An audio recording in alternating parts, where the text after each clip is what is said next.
prossigamos em paz, na paz que nos deseja Cristo Jesus. Entendemos que esses são momentos de gratidão por esta sublime contribuição de Deus à terra, que é a doutrina espírita. Enquanto é um conjunto de princípios lançados pelo Cristo quando esteve entre nós e ampliado de uma maneira mais acessível por estes espíritos superiores que nos brindaram em um determinado momento, pouco mais de 150 anos atrás, com as verdadeiras revelações da vida em sua máxima profundidade e extensão, assim como veio trazer, como o próprio Cristo havia anunciado, relembrar os fatos que ele exemplificou, tudo aquilo que o Senhor veio nos lecionar, para que pudéssemos, enfim, buscar respostas para as nossas inquietações de sempre, para que pudéssemos, enfim, elaborar roteiros mais apropriados para o alívio dessa brasa de inquietação que nos queima por dentro.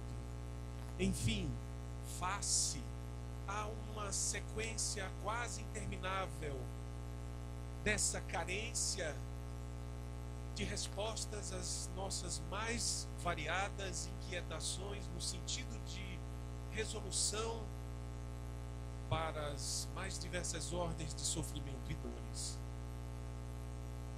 É que veio à Terra um ser de alta magnitude espiritual, um Cristo, esse ser de grandeza jamais vista na sequência dos dias do planeta, porque ainda somos daqueles que teimamos e demoramos em acessar em nossas consciências aquilo que de essência, de fato, somos compostos, as leis soberanas divinas, que esses espíritos que nos favoreceram com a codificação espírita, as 5 obras em que estão todos os princípios oferecidos por Jesus e condensados e codificados por Allan Kardec, que nos propicia entendermos de uma forma mais acessível e muito mais realística o que de fato significa a vida, o que em realidade somos e quais deveriam ser os verdadeiros objetivos de estarmos experimentando tudo aquilo que experimentamos, as razões as quais nos levam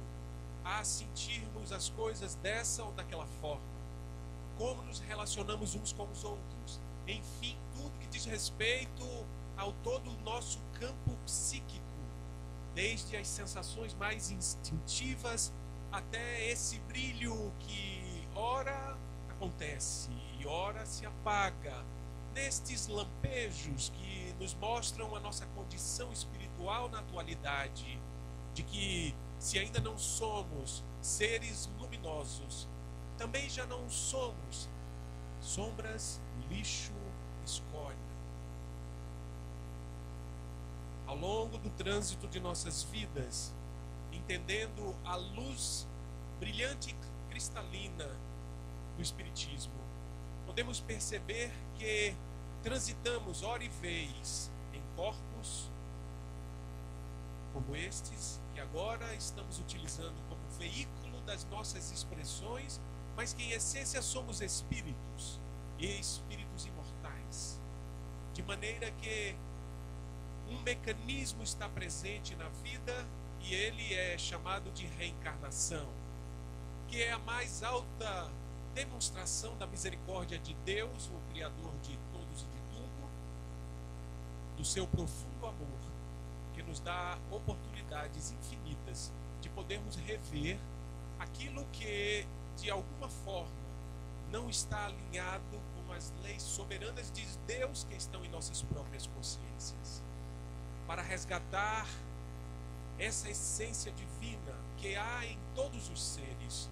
É que esse Cristo veio habitar entre nós e veio nos mostrar como nós devemos nos comportar, e aquela época nos propôs uma nova ordem das coisas. Veio nos trazer um novo paradigma, porquanto ainda estávamos muito presos outrora nos regimes de justiça pelas próprias mãos, de julgar os outros à maneira das nossas próprias crenças, ou seja, de utilizarmos lentes próprias, individualistas, via de regra, até os dias de hoje, como continuamos teimosamente fazendo, de maneira a querer impor aos outros uma verdade,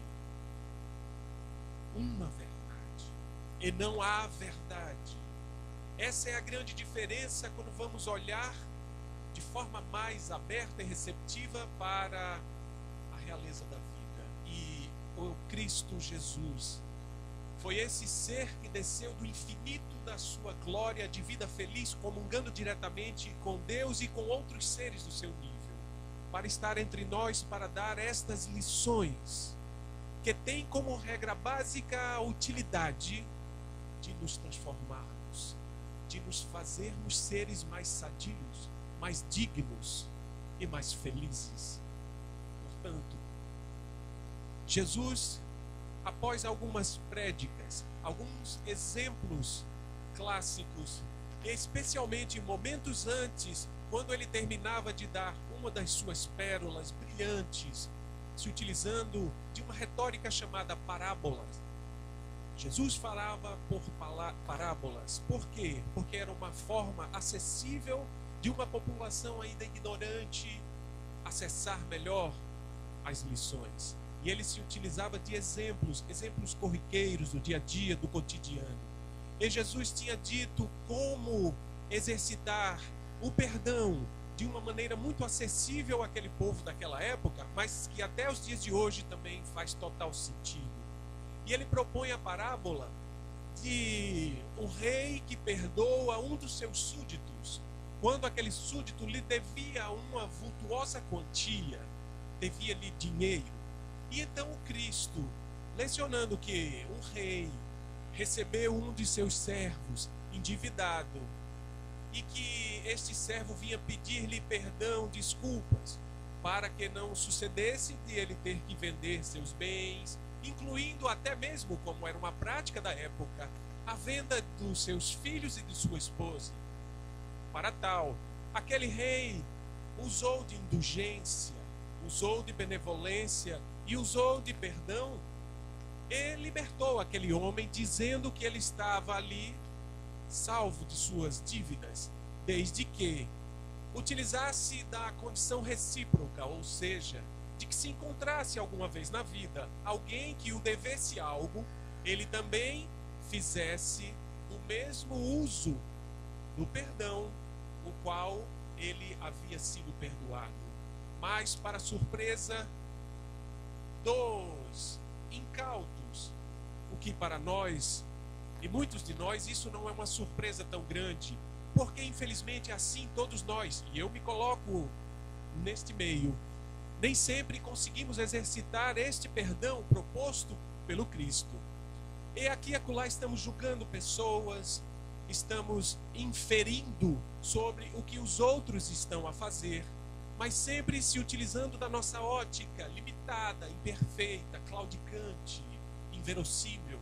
Portanto, aquele servo daquele rei na parábola de Jesus não se utilizou da mesma medida, porque havia alguém que lhe devia, e logo ao sair daquela entrevista, quando ele recebeu o perdão de toda a sua dívida, veio um outro que lhe devia e ele foi um carrasco com aquela pessoa.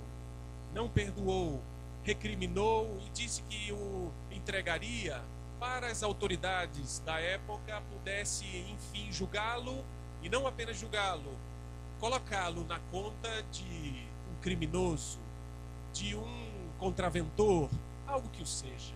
Portanto, desde os tempos mais remotos, que a humanidade lida com essas dificuldades, e vamos aqui e acolá, elaborando leis, prescrevendo regras, estabelecendo crenças, e muitas delas crenças extremamente rigorosas, quando vamos propor julgamentos quase sempre unilaterais. Nas esferas do âmbito da justiça, isto acontece de forma adequada e apropriada muitas vezes, mas de outras maneiras e de outras vezes, estas maneiras de se lidar com essas supostas transgressões não transcende ou não é transitada de maneira equânime, igualitária para todos. Surgem dentro de grupos sociais privilégios aqui e acolá que vão sendo tidos sob o subterfúgio desse ou daquele argumento, à guisa daqueles que estão normalmente numa elite, dizendo como as coisas devem ser feitas. Jesus propõe uma nova ordem, um novo paradigma, para que nós possamos avaliar melhor e nos utilizarmos de um bom senso baseado em outros mecanismos que compõem os comportamentos da vida. E então, lecionando depois dessa belíssima parábola, alguns fariseus e publicanos, e sobretudo capitaneados por um certo doutor da lei ou os doutores da lei da época, eram essas pessoas que tinham e que detinham um conhecimento mais elevado, sobretudo dos princípios religiosos que determinavam regras para aquela sociedade hebraica, os judeus.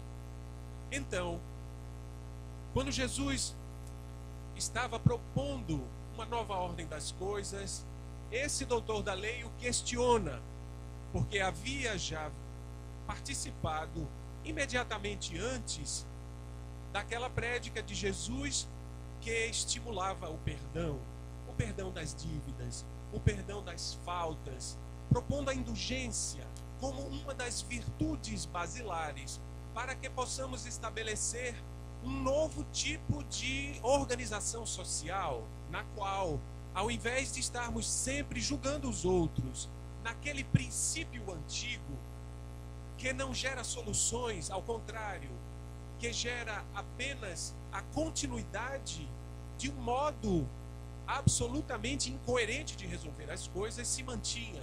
Falo do famoso princípio de Talião, do famoso olho por olho e dente por dente. Muitas pessoas acreditam, eu também achava, que Talião era um cara, era um sujeito lá que tinha proposto essa regra.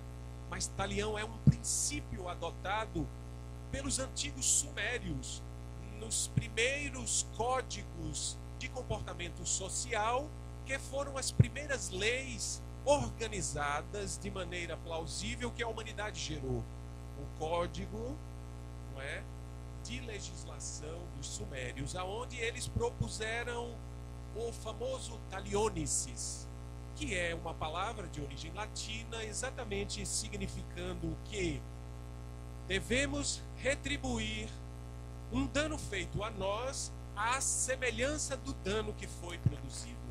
Por isso que se estabeleceu o princípio de Talião aportuguesadamente. É uma palavra de etimologia latina que significa isso, a semelhança de. O revide em conformidade com o que foi recebido. Isso está na ordem das primeiras organizações sociais. E isso vinha se perpetuando. E Jesus, o Cristo enviado por Deus, veio propor uma nova ordem, uma nova organização. Porque é sabido que quando entramos num regime, num circuito de retribuição do que nos é feito na mesma medida, sendo esta medida de forma negativa, não nos livramos disso. Desculpe a senhora, qual é o nome da senhora? Dona Marinalva. Se eu fizer algum dano à senhora, se eu prejudicar a senhora, pisar no seu pé, por exemplo, e a senhora me revida, já que parte-se do princípio, não a senhora, mas eu que ainda sou imperfeito, que quando pisa no meu calo, fica um cara muito legal, eu faço uma cara feia, minha testa fica assim franzida, entende? Então, eu revido de volta e piso de volta no pé da senhora, e a senhora vai pisar, minha raiva aumenta. Aí ao invés de eu pisar um pé, eu piso dois. Aí daqui a pouco eu estou chutando. Entendeu, irmão? E quando isso vai ter fim, dona Maria? Me diga. A senhora que é gentil, só quando a senhora me perdoar e deixar de fazer comigo o que eu estou fazendo com a senhora.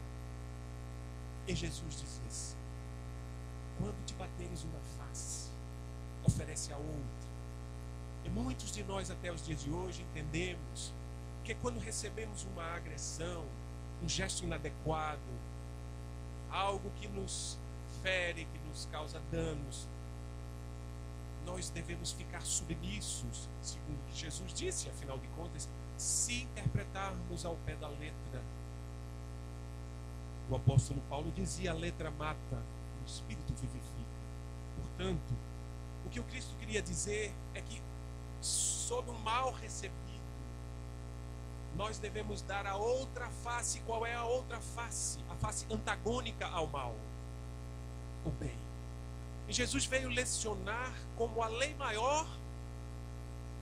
Exatamente foi assim que ele respondeu aquele doutor da lei que o questionava: Senhor, se dizes que temos que perdoar, ser indulgentes, ser caridosos com os nossos próximos, dissestes inclusive lá ao sopé de um pequeno monte, poucos meses atrás, ele se referia às bem-aventuranças do Cristo, ao famoso sermão da montanha, que o amor deve ir até além das fronteiras do inimigo.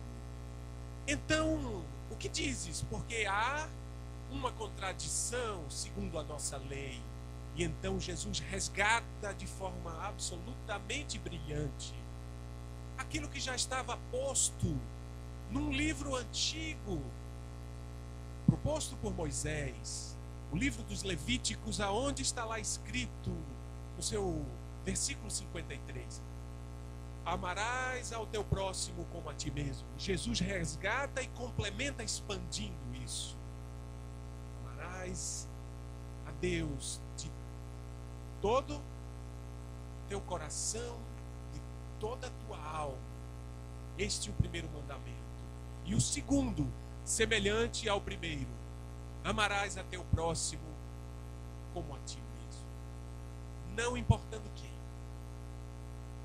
E para que esta regra mater, porque essa é uma lei universal em todos os quadrantes do universo, em todas as infinitas moradas do Pai, conforme Ele mesmo, Cristo, já havia identificado. Essa é a regra maior. Esta é a lei maior. E Ele fecha essa prescrição de maneira absolutamente insofismável. Aí está toda a lei e todos os profetas. O que quer que façamos que saia deste balizamento significa estarmos em desalinho com as leis sublimes do Pai, do Criador. E significa que estamos em desalinho conosco mesmo, uma vez que essas leis divinas estão em nossas consciências. Significa dizer que são elas que nos constituem em essência, ou seja, somos em essência seres divinos, porque somos criaturas do divino, do todo-poderoso Criador, e portanto que nos criou com essas características. Entretanto, na simplicidade, para que diante do nosso próprio trabalho e esforço, diante da condição de escolha pelo livre-arbítrio, que é uma faculdade do Espírito essencial, é um atributo do Espírito, como a inteligência, posto em prática, posto em ação positiva, nos faz sair da mônada geradora até aos arcanjos mais sublimes, passando pelos níveis de um Cristo como Jesus. E foi então que Jesus propôs esta lição imortal: amarás a teu próximo como a ti mesmo, ou seja, fazei ao outro aquilo que tu gostarias de melhor. Mas tem um adendo, que é o referencial. E muitas vezes nós já estamos sabedores dessa regra de Jesus. Sabemos que ele recomendou e que essa é a lei maior: amar ao próximo como a si mesmo. Significa faça ao outro o que você gostaria de melhor fosse feito para ti. Ok. Mas esse melhor é segundo a minha ótica? É segundo a ótica do Maurinho? É segundo a ótica da dona Marinalva? Me desculpe falar de novo da senhora. É da ótica dela, dele, do Severino, da Silvinha? É da ótica de quem? Porque aqui, nessa plateia, tenho certeza absoluta que temos opiniões e ideias muito diferentes uns dos outros. Eu não sei se vocês concordam com isso. Muitas vezes eu penso diferente do Paulo. Muitas vezes ele pensa diferente dele, dela. Vocês não concordam? Portanto, vamos ter ideias, gostos, pensamentos, ideais diferentes uns dos outros. E agora, como vamos nos entender se Jesus nos diz para fazer o melhor para o outro? Pode ser que algo que eu acho de melhor para mim seja melhor para vocês. Um exemplo, eu vou pedir licença para falar de vocês. Ainda há pouco, antes de vir para cá, uns 40 minutos antes de chegar, um amigo me ligou me fazendo um convite. Um convite que na ótica dele era um convite legal. E de fato não tinha nenhuma coisa assim muito, que desabonasse muito. Entretanto, eu declinei porque eu tinha um compromisso, estava aqui, etc. E convidei-o para vir para cá, inclusive falei: olha, vamos inverter?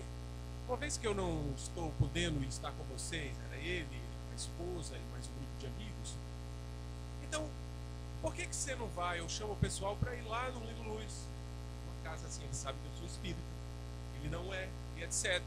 Ele falou: ah, que história. Aí começou a brincadeira, sabe? Brincadeiras sadias de amigo, etc. Por que tu acha que eu vou trocar? Vejam a troca dele, por favor. Eu não estou julgando, eu estou apenas comentando. O convite que ele me chamou era para a gente conversar, bater papo. Ele é uma pessoa muito inteligente, um excelente profissional, também na área de saúde e tal. E a gente troca muitas ideias. Eu aprendo muitas coisas com ele, a esposa dele também. Enfim, mas essas conversas com eles, eles gostam de tomar um bom vinho lá deles, etc. E eu fico na minha, tomando lá meu suco de uva, etc. Não estou dizendo com isso que eu sou ruim no sangue. Por favor, não entendam dessa forma, irmão. Mas enfim. E aí eu os convidei para vir falar: eu não vou trocar aqui meu vinho, etc, para estar ouvindo Rui Vanderlei falar, porque Rui Vanderlei falar, fala aqui em casa. Eu não falo essas coisas assim para eles lá, porque às vezes eles não têm muita paciência. Então, veja. O que é o melhor? Na ótica dele, o melhor era estar lá agora. Com ele tomando o vinho dele e tal. Na minha ótica, era como é estar aqui, aprendendo juntos, etc. E agora? Quem é que está certo? Por favor, me ajude. Os dois? Eita. Tornou-se um tribunal. Cuidado que a pena pode ser máxima. A pena das nossas consciências. E o Cristo propõe uma fórmula maravilhosa para a gente solucionar esse tipo de questão, esse tipo de, aspas, intriga. Muitos são os conflitos que guardamos em nossos corações. Aqui e acolá estamos nos deparando com situações de dificuldade e que exigem soluções. As soluções propostas por Jesus são as virtudes. Jesus não veio lecionar para formar uma corrente de bajuladores, nem tampouco para formularmos configurações de filosofias, de doutrinas religiosas, filosóficas, nada disso. Jesus propõe virtudes com um objetivo simples: sermos felizes, sermos seres de luz, de saúde integral, usando a linguagem do Espírito Joana de Angeles. O perdão das ofensas é um mecanismo psicoespiritual, é um sentimento, é uma postura ética sublime que nos liberta das interpelações que nos fazem tão mal, que geram como consequências sentimentos secundários negativos, tais como a culpa, a mágoa, o ressentimento, a raiva, o ódio tóxico, prejudicial, a indulgência, que vai muito mais além do que aquelas pessoas acham que é fazer vista grossa aos defeitos alheios. Não, não é. Ter benevolência com as limitações do outro. Isso dá uma diferença imensa dentro de nós quando pensamos assim. Portanto, a caridade para com os inimigos é essa extensão de virtudes que nos coloca numa outra forma de ver as coisas. Porque quando nos enrijecemos num ponto de vista único, nos tornamos rígidos no coração. E essa proposta de Jesus é exatamente flexibilizar os sentimentos, a fim de que possamos expandir a nossa condição espiritual, para aceitar as diferenças e ter o discernimento suficiente para não também estarmos nós mesmos caindo nas armadilhas que detectamos nos outros, segundo a nossa visão. Portanto, fazer ao próximo o que gostaríamos de melhor, ou seja, amar ao outro como a si mesmo, precisa ter um referencial, um norte, uma referência. Assim é tudo na vida. Se dizemos que vamos sair do Jefa para estar aqui no Uniluz, colocamos como referencial o quê? O Uniluz, já que o ponto de partida é de lá. Sempre estamos nos referindo a algo normalmente. Então, a referência da lei maior, fazer ao próximo como a si mesmo, a referência é Jesus. É essa a grande diferença. Quando Jesus recomenda que devemos fazer ao outro o que de melhor gostaríamos, é porque Ele sabe da nossa ignorância espiritual, da carência ética e moral que nós ainda temos, e por isso Ele é o caminho, a verdade e a vida plena. Porque se nós estamos para estabelecer as nossas práticas, para adotarmos comportamentos, basearmos nas nossas próprias crenças, estaremos ainda continuamente vulneráveis aos equívocos, como esse exemplo que eu citei, e como os muitos outros que nós temos dia a dia. Puxa vida, eu gosto muito de chocolate, eu adoro, é verdade, viu, gente? Eu gosto muito de chocolate. Aí, como eu gosto muito de chocolate, então eu tenho que distribuir chocolate para todo mundo. É assim que Jesus está mandando, amar ao próximo como a si mesmo. Então, de presente, de aniversário, de Natal, eu saio distribuindo chocolate. Ok. E aquelas pessoas que têm diabetes, por exemplo? Mas eu não estou fazendo para ele o que eu gostaria de melhor para mim. Eu adoro chocolate. Se vocês quiserem me presentear com chocolate, por enquanto ainda dá para eu comer. Não sei, daqui para frente, sei lá, se minha glicose sobe, se eu tenho alguma intolerância à lactose, por exemplo, que vai fazer com que o meu desejo do bem para o outro se torne o quê? Um prejuízo. Faz sentido isso? Então, o que Jesus se referia em amar ao próximo como a si mesmo é o referencial dele, o Senhor que veio à terra nos mostrar o caminho correto a seguir. Por isso que ele propôs isso e foi além. Ele lecionou que este amor deve ir além das fronteiras dos inimigos. Por quê? Porque os inimigos são inimigos a partir das minhas lentes. Se eu tenho uma dificuldade relacional com alguém, não significa que a senhora vai ter com esse alguém. Se eu provoquei o Maurino, se eu causei algum dano, se eu transgredi algo, ele prejudiquei, ele tem todo o direito de não ser simpático a mim, de não gostar de mim, etc., de me processar, os mecanismos legais acessados, mas isso não significa que vocês tenham raiva dele, em absoluto. É um problema nosso. Eu espero que não aconteça nunca. Enfim, mas a verdade é que nós estamos estipulando muitas vezes barreiras de antipatia, dificuldades, conflitos absolutamente desnecessários, porque teimamos em olhar as coisas sob as nossas próprias lentes. E quem garante que as minhas lentes não estejam distorcidas? Esse é um conceito psicológico atual muito oportuno, que significa que muitas vezes o que a senhora me diz não é necessariamente o que eu ouço. Porque eu posso interpretar, aliás, eu vou interpretar aquilo que os outros me trazem, as experiências de vida que eu vivo a partir dos meus filtros mentais, e eles ainda não estão plenamente alinhados com as leis de Deus. Eles sofreram influências em reencarnações passadas que trazem hoje ainda essas marcas perispirituais que geram um psiquismo ainda desalinhado, desorganizado, muitas vezes. Não é que nós sejamos em absoluto pessoas irresponsáveis, mas ainda trazemos em nós imperfeições que precisamos trabalhar. E ninguém trabalha imperfeições senão nas relações com os outros. Os inimigos, segundo o próprio Evangelho, segundo o Espiritismo, no capítulo específico, são as pessoas bastante importantes para nós mesmos. Por quê?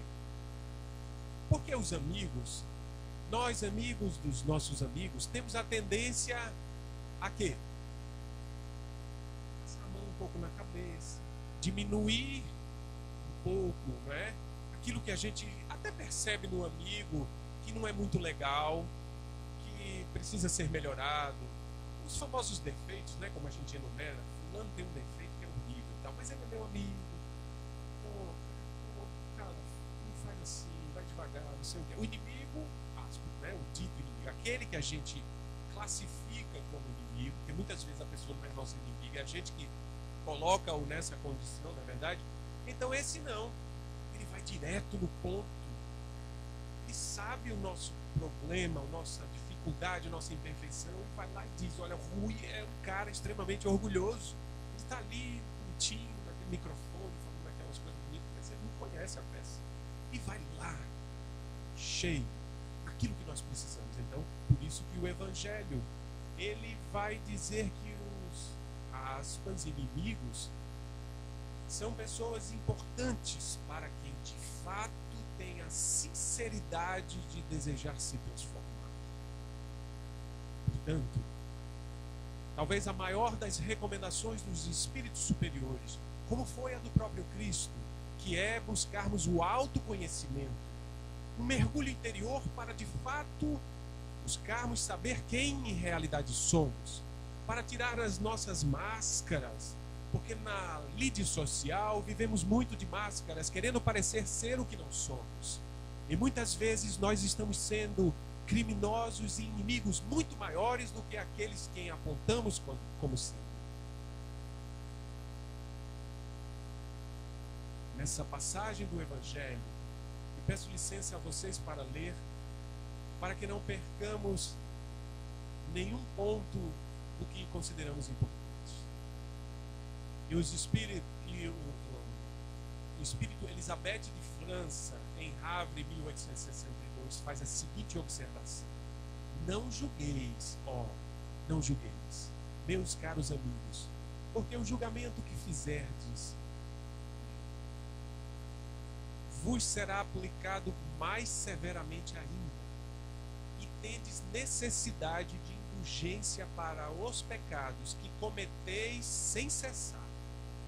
Não sabeis, afinal, que há muitas ações vossas que são crimes aos olhos de Deus de pureza e que o mundo não considera sequer como faltas leves? Ou seja, estamos adotando determinados comportamentos que, aos olhos da cultura, das tradições sociais, diríamos além, das ilusões que criamos nas nossas regras sociais, para as nossas lentes, para a nossa forma de pensar e de nos conduzir, são bobagens, são coisas pequeninas que não deveriam ser levadas em consideração. Todo mundo faz, não é? Não tem esse ditado?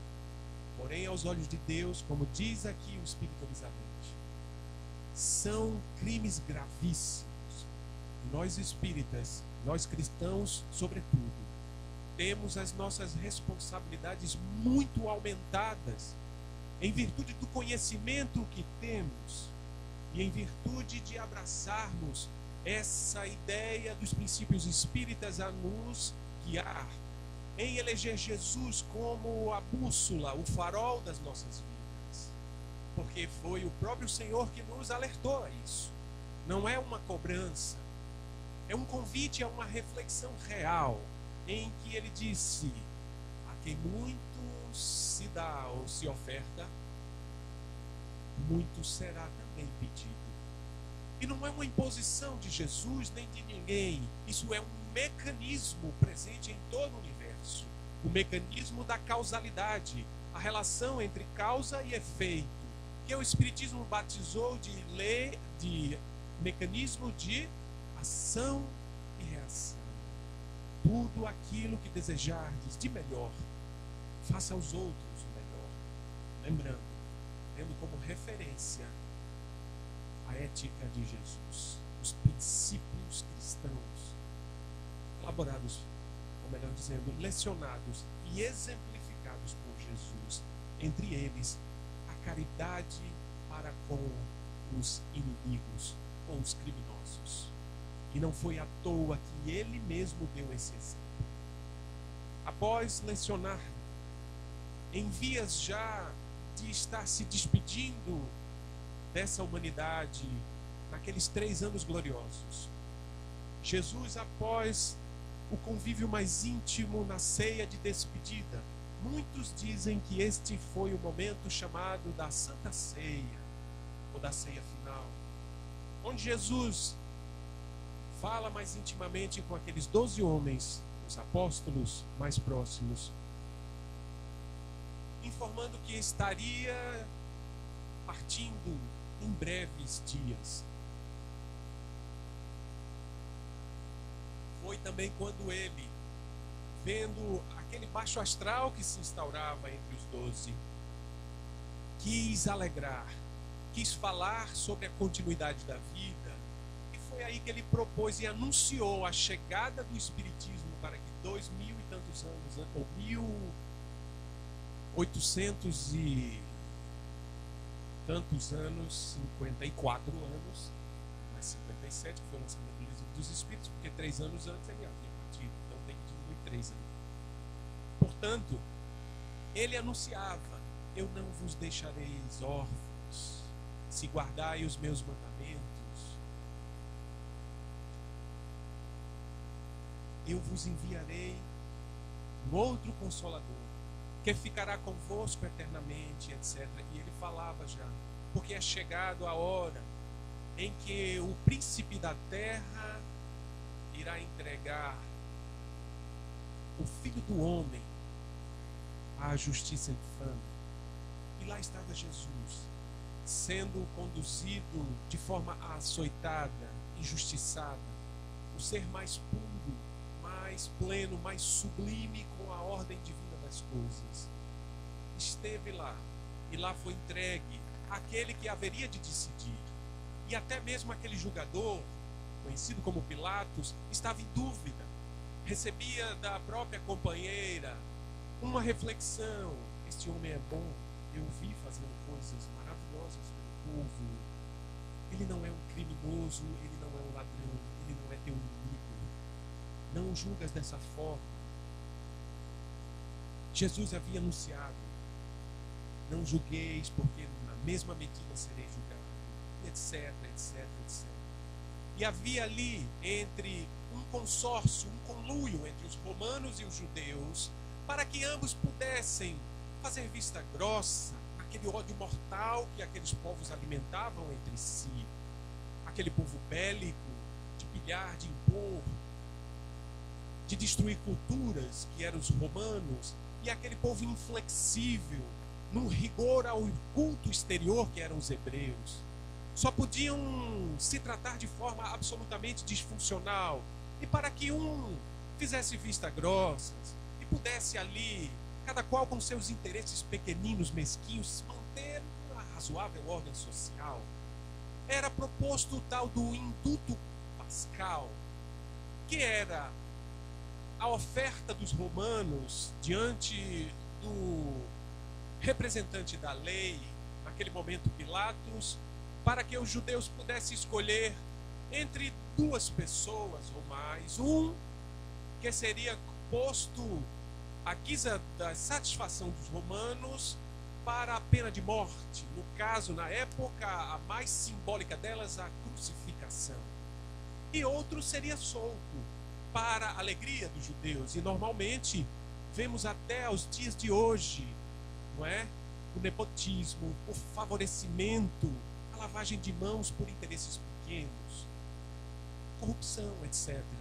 E ali estava, de um lado, o governador, o supremo Senhor da vida na terra, Jesus, aquele que confeccionou como co-criador direto de Deus este orbe desde os primórdios de sua elaboração geofísica até os dias de hoje, quando ele leciona moralmente o caminho da glória e da redenção.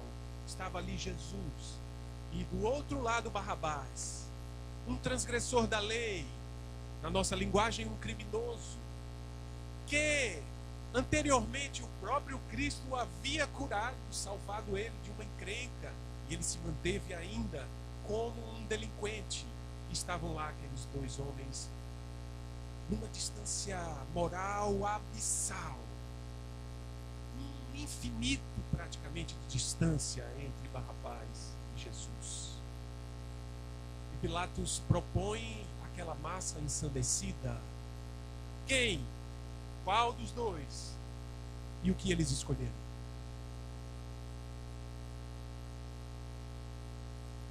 Barrabás.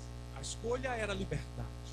O que ficava era a pena de morte por a pregação no madeiro, na cruz. E ali se iniciou tudo aquilo que se nomeou como sendo o Calvário, o processo de crucificação do mais puro e único ser puro que já esteve nesse ambiente terrestre. E Jesus olha para um lado e para o outro, dois outros transgressores que tiveram naquele mesmo dia a mesma pena. Um deles, humilde e realisticamente, se tornou humilde, reconheceu seus erros, seus equívocos, pediu perdão real do coração, e Jesus diz: estarás ainda hoje comigo no meu reino. Não é que ele ia acompanhar Jesus, porque o nível espiritual é muito grande, mas Jesus quis dizer que ele estava iniciando uma nova vida de fato, de riqueza espiritual. O reino de Jesus. O meu reino não é deste mundo.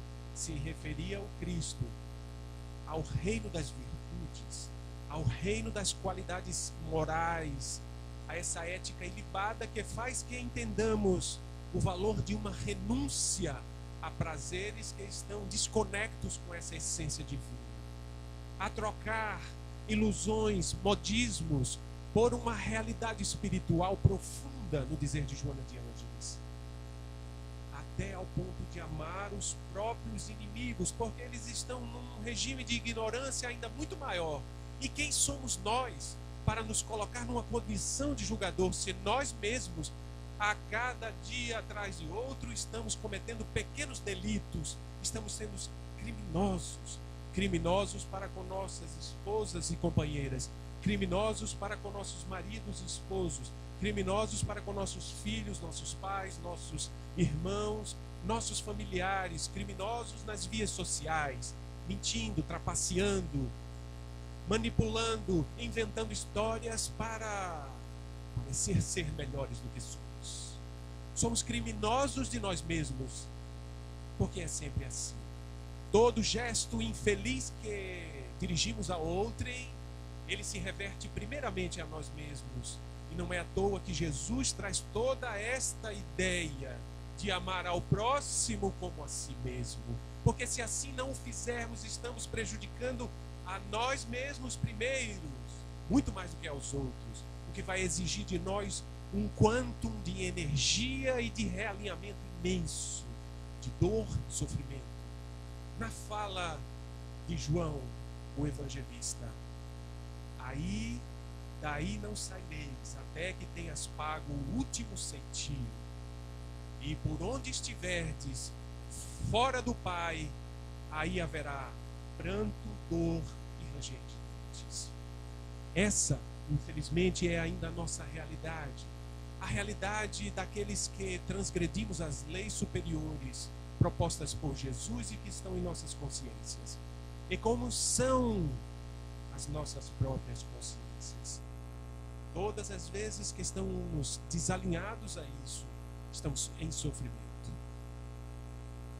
Amar, portanto, aos inimigos.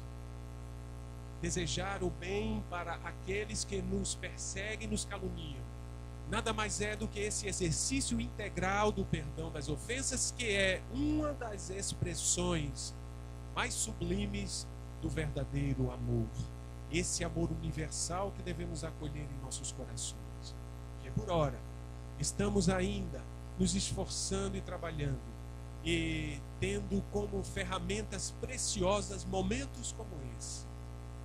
Que Jesus e estes benfeitores amigos que aqui se fazem presentes, servos mais fiéis do Cristo do que nós, nos convocam e nos convidam, nos estimulam conscientes e inconscientemente a estarmos aqui, nesses momentos, em sequências, nesta casa abençoada, a que devo tanta gratidão e amizade, como o Maurino falou, ao Jefa, a nossa casa de origem, e a tantos outros núcleos espirituais, templos religiosos, igrejas das tradições católicas, das tradições protestantes reformistas e tantas outras que, quando se propõem ao bem, são veículos, são ferramentas, são instrumentos da vontade de Jesus para a implantação definitiva do bem e do amor na terra. Portanto, amigos e amigas, parece ser algo contraditório amar aos inimigos, mas não. É a prerrogativa de amarmos a nós mesmos, entendendo que também, em graus variáveis, em intensidades diferentes, nesse ou naquele delito, mas também nós somos, em alguns momentos, aspas, criminosos para conosco mesmo e para com os nossos próximos, sobretudo aqueles mais próximos. Portanto, fica então a esperança de que possamos seguir por tão belas lições, estas de Jesus, em que a claridade divina seja sempre a luz que ilumina os nossos corações. Um abraço fraterno, desejando a todos a paz de Jesus.